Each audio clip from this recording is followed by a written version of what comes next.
मी या अगोदर ही सगळी घटना घडली त्यावेळेस मी माझी भूमिका मीडियासमोर जाहीर केलेली होती. मीडियासमोर मी हे सांगितलं होतं की अशा प्रकारची कुठलीही जंगली रमी मी खेळत नव्हतो, मला खेळता येत नाही. त्यामुळे त्यानंतरही सन्माननीय विधानसभा सदस्य रोहित पवार यांनी ट्विट करतच राहिले आणि त्यानंतर मी माझे वकील श्री मनोज पिंगळे यांच्यामार्फत त्यांना नोटीस पाठवली की अशा प्रकारचं कुठलंही कर्तव्य मी केलेलं नसताना सुद्धा तुम्ही माझी बदनामी केली आहे. शेतकऱ्यांमध्ये बदनामी झाली आहे, माझ्या पक्षामध्ये बदनामी झाली आहे, माझ्या पक्षाच्या नेत्याची बदनामी झाली आहे आणि पर्यायाने माझी सुद्धा बदनामी झाली आहे. माझी इमेज आणि माझी प्रतिमा ही तुम्ही समाजामध्ये डागाळलेली आहे आणि अशा परिस्थितीमध्ये तुम्ही आमची माफी मागावी अशी मी त्यांना एक नोटीस पाठवली. परंतु त्या नोटिसीची त्यांनी कशी खिल्ली उडवली हे मीडियाला संपूर्णपणे माहिती आहे. मग अशा परिस्थितीमध्ये माझी बाजू मला राखण्यासाठी आणि माझी बाजू लोकांसमोर मांडण्यासाठी मला कोर्टामध्ये फिर्याद करण्याशिवाय पर्याय नव्हता आणि त्यामुळे मी या ठिकाणी कोर्टामध्ये फिर्याद केली. आज फिर्यादी म्हणून माझा जबाब या ठिकाणी माननीय कोर्ट महोदयांनी किंवा न्यायाधीशांनी या ठिकाणी नोंदवलेला आहे.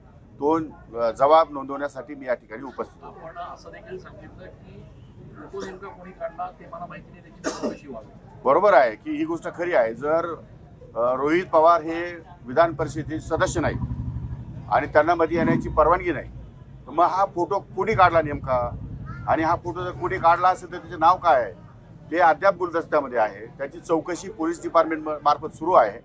पण या संदर्भामध्ये रोहित पवारांनी ते जाहीर केलं पाहिजे की त्यांनी फोटो कुठून मिळवला, म्हणून कसा मिळवला, कुठून मिळवला आणि मीडियाला कसा सादर झाला आणि मीडियामधून या ठिकाणी संपूर्ण लोकांपर्यंत कसा पोहोचला याची इत्थंभूत माहिती त्यांनी त्यांच्या जबाबामध्ये या ठिकाणी नोंदवणं आवश्यक आहे.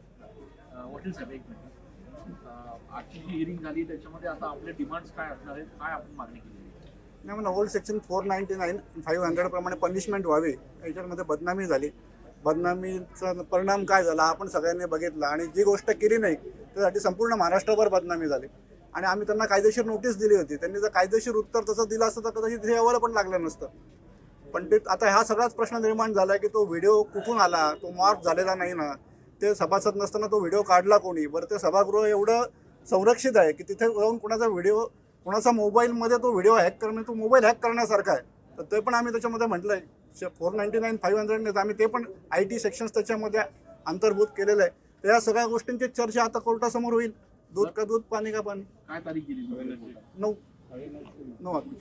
तारखेला. आणि त्यामध्ये दुसरी महत्त्वाची गोष्ट अशी आहे की ज्यांनी कोणी फोटो काढला असेल, उद्या माझे अकाउंट्स डिटेल आहेत किंवा कोडवर्ड्स आहेत किंवा ते कोडवर्ड जर हॅक झाले, मोबाईल हॅक झाला तर माझे फॅमिलीचे फोटो किंवा माझ्या आतमध्ये असलेले कॉन्फिडेन्शियल रेकॉर्ड्स हे कुठेही पब्लिकमध्ये जाऊ शकतात.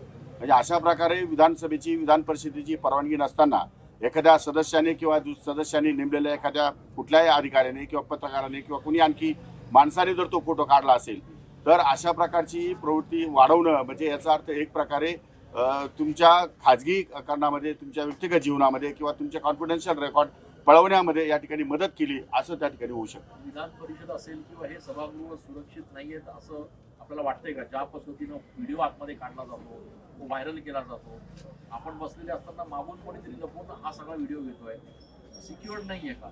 नाही, असं नाही आहे की शेवटी कसा आहे, विश्वास हा असावा लागतो. त्यामध्ये विधानसभेमध्ये, विधान परिषदेमध्ये बरेचसे लोक या ठिकाणी उपस्थित असतात आणि तसं पाहायला गेलं तर कायद्याने कोणालाही मोबाईल आतमध्ये नेता येत नाही, आमच्या सदस्यांसह.